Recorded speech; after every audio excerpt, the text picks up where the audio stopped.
شلون زحمتني بري والله زحمت ابوي بس شكر الحمد لله خواه خیری بلوسی خواه لی راضی بی خو مجيانم نجو هرشولي بي لو باشتري دزبانكم وكنت علاقه كبروش من داركان تيركم من منهم لو تزجاي كوا هاو تشو ايما كو اگاي لفقير كان وخاطر امر رمضان قابي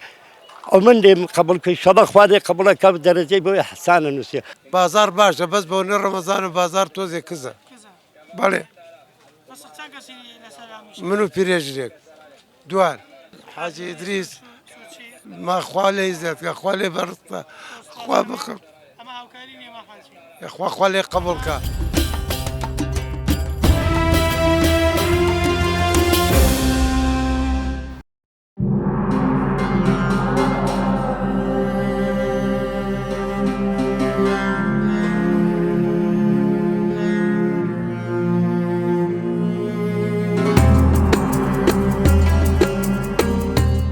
ئەمڕۆ دەستبار لە کەرکووکە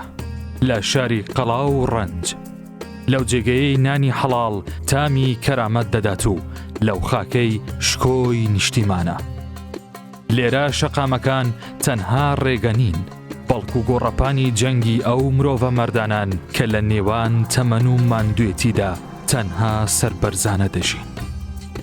ئەم کاروانە مرۆیە با پاڵپشتی دەستگای خێرخوازی حاجی ئیدریس سوورچی گەیشتووەتە کەرکووک حاجی ئیدریس سوورچی وەک سەرمایەدارێکی نیشتیمانی دەیەوێت لە هەموو گۆشەکانی نیشتیمان بێت ئەو نیشانیدا کە سەرمایی ڕاستەقینە لە گیرفاندا نییە بەڵکو لەو دڵەدایە کە خەمی ماندووەکانی لە کۆڵ گرتووە و دەبێتە سێبەر بۆ شکۆی مرۆڤەکان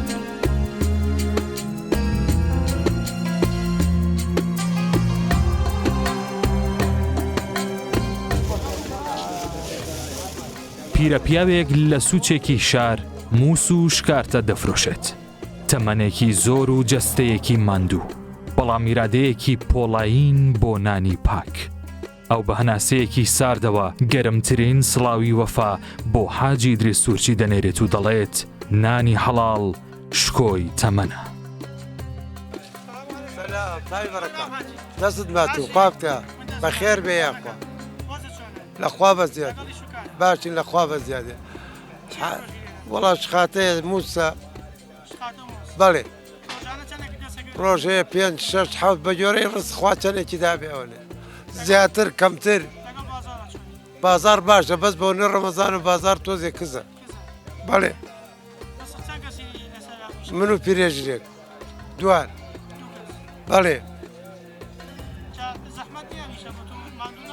باشە بەخ لەخوا بە زیاد بێ شتێ وا قورس نییە ئاسانم وەڵی تر ڕۆژەیە تانی ئەوڕۆ ڕۆژەیە بێنمەوە تا عەسر ئیستەوە تواتێ ڕۆژمەوە بەڵێ ئینشاءڵڵا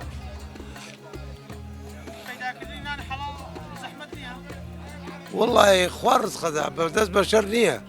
خوا چۆنی کردیان ئاوایە زیاد و کەمی نییە وایە وەخت خۆی ئەگەر ئەو حرب و بەزموهرە ئێران نەبووە خەڵکشتی وەگیستە بووە ڕاتب دەوامێکرد لە دایرە کەس لە دایریشی ناکرد پارێر نادا پەنجاعلی بەڵێ کرێم کرێ وەسەتە زۆر گران نییە نا ئەی کوڕە لەخوا بە زیاد بێ بۆ ناک خۆی بۆ قەنەعەتێ بەیان دوو بەیان ئەمرین بۆ کێ دێن بۆ کێی بی مناڵم یەکی تەلەبەیە هیچی جاج عەمەلە بۆ خۆیەکە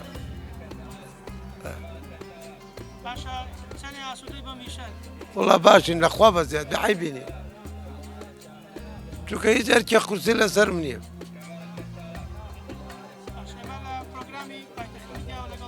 باش حاجی ئیدریس ما خوا لێی زیادکە خوا لێ بەڕستە خوا بخەم خوا خوا لێ قبوڵکە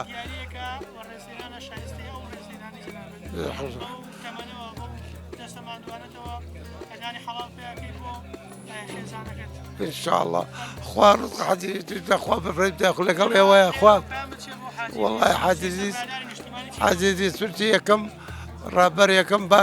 باشە بۆ فەقیر و فقەرا خوا خێری بنووسە یارمەتی خەڵک زۆرەدا خوا لەگەڵ ئێوەش مۆفەقکە ئینشاءڵڵا لەگەڵ ئەوە وڵی من نازانم هیچ بسەم بەزەوە نازانم وەڵێ خوا حەفتایخوا زۆر باشن بۆ خەڵک باشە ئاجاران هیچ دەویستا کاتە جێ هەرچێک بێ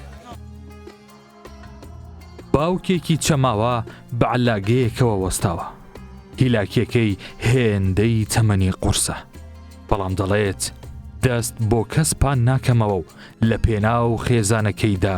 دەجەنگێت. ئامە گیان سەلام عەلەیکوم.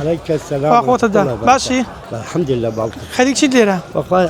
عەلاقا پرۆژە دووسیعانە بە دەست بکەوێتن هەر بەوە ئەژێم تاقەت ئیشم نەماوە. چەند ساڵ لەم بازاڕی شەکەی؟ بەخوا تقریبا حساب بکە بڵێ تقریبا 6 ساڵ زیاترە ناو بازار. ئیتر لەخوا بە زیاد بێ ئەی خۆمە ژیانم لەخوا بە زیاد. باشە پەیداکردنی نانی حەڵاڵ لەم ڕۆژەیە ئەستەم نییە؟ زەحمەت نییە لەم ڕۆژیان نان حەڵاڵ پێکەیت؟ واللهی باشە لەخوا حەمدی بەخواکەم لای خوا چی بێ خۆشە حەمد بەخوا خۆمە ژیانم لە هەر چۆنێ بێ لەوە باشترە دەستپان بکەم بۆ خۆم عەلاقەی کە پرۆژی منداڵەکان تێڕەکەم. ڕۆژانە چەندێک دەسەکەوێت لەم ڕۆژێ 4000 5000 ئەگاتە 7000 جار بەجاری ئەگەر بەدەستم کەوێ ئەو 3000 لەخوا بە زیاد بێ الحەمدولillah. ڕستق چەند کەسی لەسەرا میشێت؟ بەخوا مە 6 نەفەرم لەسەر بەخوا بە زیاد بێ ئەژێر و کرێی خانووەتەم کارم لەکرێی؟ ئەرەوە خواش ماڵت لە کەرکووکە؟ ماڵم لە کەرکووکە لە دای تەرس حەیل عەسکەری شارکە تارق ئەدەوێت خانووی کردو بەکس لەم ناوە گرانە ناتوانێت. ڕۆژانە لە ساعت چەندەوە دێیت ئێرە بۆ ئیشکردن؟ ساعت 7 بەیانی ئەدێرەم حتا کاتە نێزێک مەغریب جا بەرەو ماڵەوە چوویەوە شۆ بەخوا بە زیاد بەدەستی چی بکەوێ ئەوەی نەعمەتی خوایە. زۆر هیلاکم زۆر هیلاکم قەلبم هیلاکە بە خەراب بۆ دەرمان و دکتۆرەکانە چم و بەخوا پێ تاقەت ناتوان بڕۆمەرەوە جار بەجاری. باشە مام حەجی ئێمە بەرنامەی پرۆگرامی دەستبارمانەیە بەڵێ بەرنامەیە کەسانی شایستە دەدۆزێتەوە و دەستانی کە زۆر ماندوون بە دوایدا دەگەڕێت بۆەوەی کە بە هەماهەنگی لەگەڵ دەستگای خێرخوازی حاجی سوورچی دیاری چەند بۆت ئامادە کردووە ئەم دیاریە شایستەی ئەم دیاری جەنابەت ئەمە هاوکاری نییە ئەمە خێر نییە بەڵکو ئەمە دیاریەکە جەنابەت شایستەی ئەم دیاریەتی مەمنونم لەو دەستگای کەوا هاوچوو تووش ئێمە کە ئاگای لە فەقیرەکانەیە بۆ خاتر ئەم ڕەمەزان قاپی ئەو من لێ قبول کرد شەڵە خوادێ قبولەکە دەرەجەی بۆی حسانە نووسێ ئەوەیشی لە دوای هیلاکە بێ ڕائەکە وەکو ئەم دەستگایە کەوا هەواڵ ئێمە پرسێ ماڵیان ئاوا بێ زۆر مەمنونم زۆر مەمنونم زۆر مەمنونم یعنی لەوە مەمنونتر نابم هێشتا کەمە چکە بە گەیشتم بە حاڵی فەقیرەکان بەم ڕەمەزانە کە بە جانمان هیلاکە و هیلاکیمانێ و عازاب ئەکێشم بە عەلاقە پرۆژ چاویان دێما بۆ خوا چاوێ لەوانش بێ زۆر مەمنونی ئەم دەستگایم.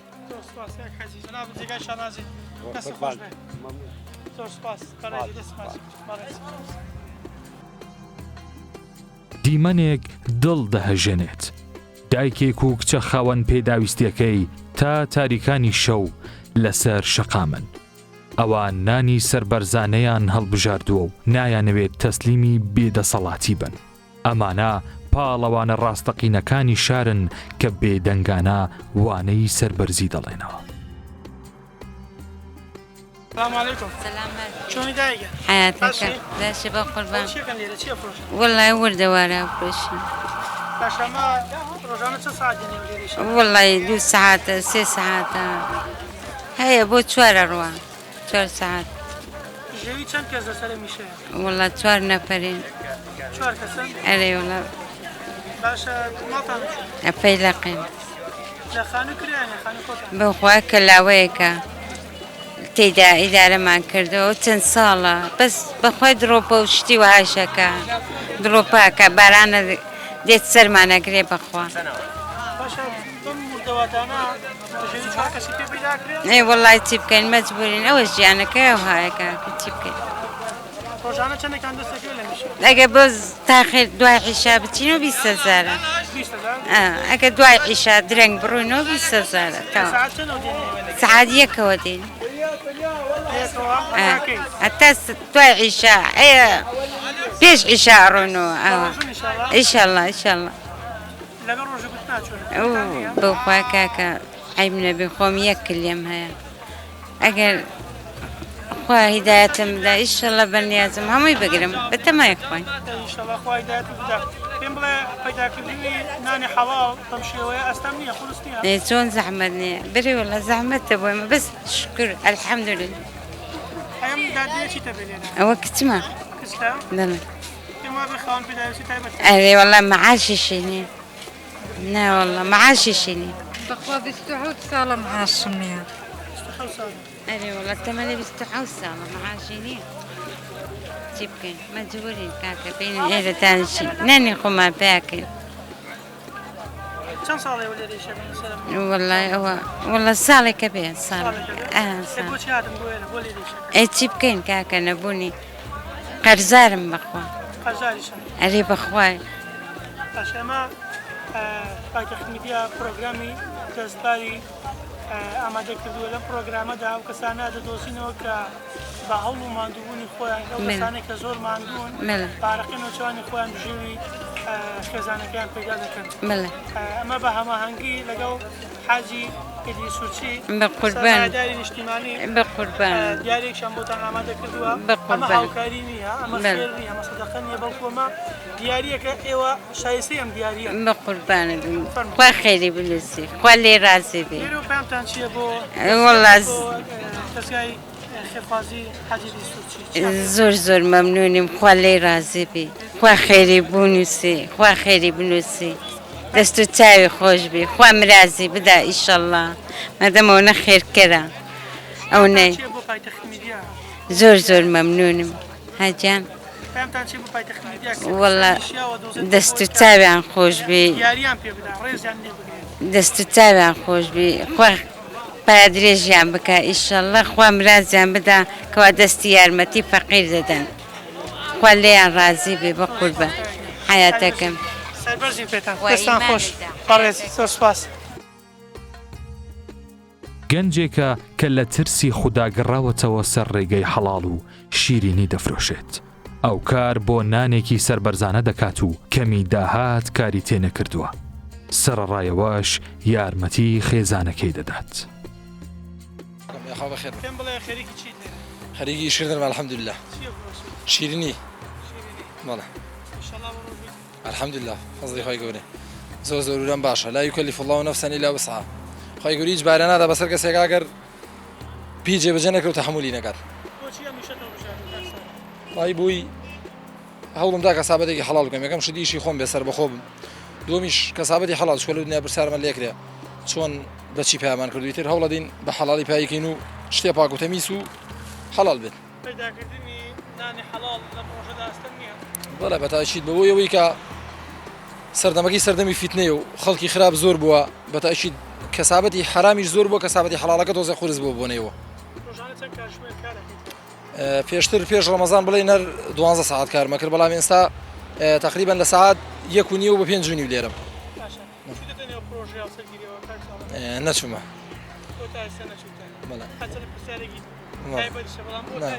ئاسایە ئینشاڵڵا خێری تیا قەدەری خوا زۆر جوان هەمیشە بەرنامەکەی خۆی گەورە بەرنامەیەمە جوانترە تەمەن پێشتر کەسێکی خراپ بووم ینی کەسێکی زۆر باش نەبووم وەکو ئێستا خۆی گەورەشە فەرمێ الخەبیثات للخەبیثات والطیبین للطیبین پاکەکان بۆ پاکان و بیسەکان بۆ بیسەکان تر لەوانەیە و کاتا و سەرگیریم کردا کەسێکی خراپ بە قسمەتم بۆیە بەڵام ئینشاڵڵا تر بزانین ئێستا چۆنە بێت ئینشاءڵڵا لە داهاتووە باشە خێرە بێت بزانین قەدەری خوا چۆنە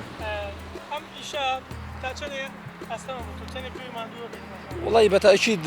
ماندووە بین بەنسبەت سەوڕە ڕەمەزانانە الحەمدولله سەرم قەڵەباڵغە ئەو 5 ساعتیان 4 ساعتەکە لێرەم هەر بە پێوەم دانانیشم فەزڵی خۆی گەورەی الحەمدولله خەڵک دێت باشە بەڵام ینی هەر بە پێوەم ئیشەکە الحەمدولله چکە هەر ساحەبی میشە بیترە بێرەمە بکەین چی بکەین الحەمدولله زۆر ئاسوودەم مادام حەڵاڵ ئاسوودەم مادام مێشکم سافە چکە ئێستا ملیارێک شو دەبێت کەسابەتی حرام بێ ئاسوودەنی چکازەی حسابێکی ئەگەر بڕات بە قیامەت دەبێت ئێمە الحەمدولله کە موسڵمانین و بڕامان بە قیامەت بڕامانێ کە لێمانە برسیرە چۆن پەیامان کردووە و زۆر لێ برسینی و دریژ مرتاحین الحەمدوللا. هەی بەنسبەت بژێوی خۆمی لەسەرە و ئیتر بژێوی ماڵەوەمان یارمەتی ماڵەوە شەدەم الحەمدوللا. ئیتر فەقیر و ژاری ژەوی کە بێت نایگەڕنەوە الحەمدوللا. باشە ئێمە لە پرۆگرامی پایتەخت میدیا بە هەماهەنگی لەگەڵ سەرمایهداری نیشتیمانی حاجی دەسوچی دیارێکمان بۆ جەنابەت ئامادە کردو ئەم دیاریە جەنابەت ئەم شایستەی ئەم دیاریەی باسم کرد لەمە لە پای ئەوەیە کە تۆ بەو شێوەیە کار دەکەیت بۆ خێزانەکەت کەدانی حەڵال پەیدا دەکەیت جەنابەت ئەمە شایستەی دیاری ئەمە هاوکاری نییە بەڵکو ئەمە دیاریە پامە چییە بۆ سەرمایهداری نیشتیمانی حاجی دەسوچی؟ پێم بۆ هەموو سەرمایهدارەکانە ینی دەستخۆشیان لێکەمەوانی کە یارمەتی خەڵکەدەن چ بە دیاری بێت هەر کەسێکی دیریش بێت ئەگەر یارمەتی خەڵکی تر بدەن بەڕاستی چکە ئەو ماڵ و سەروەتە کە هاتانە خی گەورە پێدانی بەخشیوە ئەین تۆ کە فەقیری هێژارێک شەبینی یەکسەر ئەو بێتە بێش چاوت بزانە خی گەورە توانێ تۆ بکاتە جێ ئەو بکاتە جێ و ینی پێغەمبەر صلی الله علیه و سلم سێجا سوێنەخوا ماڵ بەبەخشین کەم ناکات تێگانی چەنێ ببەخشن دێتەوە جێیەکەی دوێژ ماڵەکاری خی گەورە ینی هەموو شتی خی گەورەیە داوێتی بە تۆ توش لی بەخشە ئەی لای خی گەورە ئاسان ئێستا نیویدی نابداتە من و تۆ پێمەوەی بۆیان چاوان لە فەقیر و ژار بێ بەتایبەتی لەم مانگەیە ینی ئەوەی کە خەڵکی زۆرێ پێویستێت ئێستا من بەنسبەت خۆم الحەمدوللا وەکو مادام وتان دیاریە بۆیە وەرم گرت منە سەڵەمێکی شوکارەکەم بەڵام خەڵکی ینی سێرەکەی عایلەیەکی زۆری لەسەرە هاوسەری گیری کردووە بژێوی ژیانی کەمە سێرەکەی مناڵی یەجل جەژنەی بۆ بکڕێ بەنسبەتەوە پێمەوەی بۆ هەموو سەرمایهدارەکان یار کەسێکی احتیاجش کە تۆزێکی ببەخشێت. باشە پامە چییە بۆ پایتەخت میدیا کە پرۆگرامێکی ئامادە کردو کە ئەم پرۆگرامە پرۆگرامی دەستبارە بە دوای ئەو کەسانەدا دەگەڕێن ئەو دەستانەی کە زۆر ماندوون کە شایستەی ئەو دیاریەی حاجی دەسوچی لێرە چی تێ بۆ پایتەخت جەزاکم الله خێر سوپاسدانەکەم پێمەوەی بۆ پایتەخت میدیا هەمیشە کاری شەرعی بکەن هەمیشە لەگەڵ خەڵکی باشا بن بۆ لای خەڵکی باش بڕۆن بەرنامەکانتان با لەگەڵ خەڵکی باشا بێت دەستان خۆش بێ جەزاکم الله خێر. ماندوێتی و هیلاکی ژیان لەسەر ڕوخساری هاوار دەکات. ئەو ڕۆژانە بە عەرەبانەکەیەوە و بە زمانی بەڕۆژۆوە بە ئومێدی فرۆشتنی بەرهەمی وشک دێتە بازاڕ. داهاتی ڕۆژانەی بە زەحمەت دەگاتە 10,000 دینار. بەڵام هێشتان شوکرانە بژێری پەروەردگارە. باشی والله باشی نخوا بزن والله روزانه تقريبا 12 ساعة نعم ساعات ده والله 2012 نعم ان شاء الله نخوا بزن والله ما عندي مرة والله لبانية صورين وبقيسرية وببانسلو والله اليوم عربانية إلاكتناك والله إلاكتك والله إلاكتك شو إلاكتناك بس كم كسر السلام والله بينز نفرين ما بينز كسر أجر روشة كيش نكيف في دياري هاي شون أنا والله دياري هذا قابلة أنا والله روشة نكيف في دياري روشانة كم يجلس ولا مشي 10,000 روشي 10,000 زيتني 10,000 دينار مجور جيان وأخوة زحمة زور زحمة جيان زحمة 10,000 نار وترى باشا السر هموهم ما عندنا فإذا كدين يعني حلال تاعتني أسودي في بخشة والله يعني حلال يعني بيصير بزن أخوة مرتاحين حكيت شو مال والله 2 ساعات بينش لا حرية اللي ربع البانك تقريبا نعم يبقى مخان قرات شيء كما خانوا أرموا باشما لا برنامج دزبار نقلتين برنامج دزبار با همانگی لگل سرمایه‌داری اجتماعی حاجی دەسوچی دیاریشی بۆ ئامادە کردووە ئەمە هاوکاری نییە ئەمە خێر نییە بەڵکو ئەمە دیاریە جەنابێت شایستەی ئەو ڕێز و ئەو دیاریە خۆشحاڵم پامە چییە لێرەوە بۆ سەرمایه‌داری اجتماعی حاجی دەسوچی لێرەوە چی پێ والله سلااو ڕێزم بۆیە سلااو ڕێزم بۆیە بۆ حاجی دەسوچی پامە چی بۆ پایتەخت میدیا سلااو ڕێزم بۆ چاوەکەم دەستان دەست خۆش کەرکووک پێی گوتین کەرامەت گەورەترین سەرمایەیە، دەستبار لێرەیە تا بڵێت ئێوە بەتەنها نین و ڕەنجی ئێوە لای ئێمە پیرۆزە. تا وێستگەیەکی تر و زەردەخەنەیەکی تر خواتان لەگەڵ.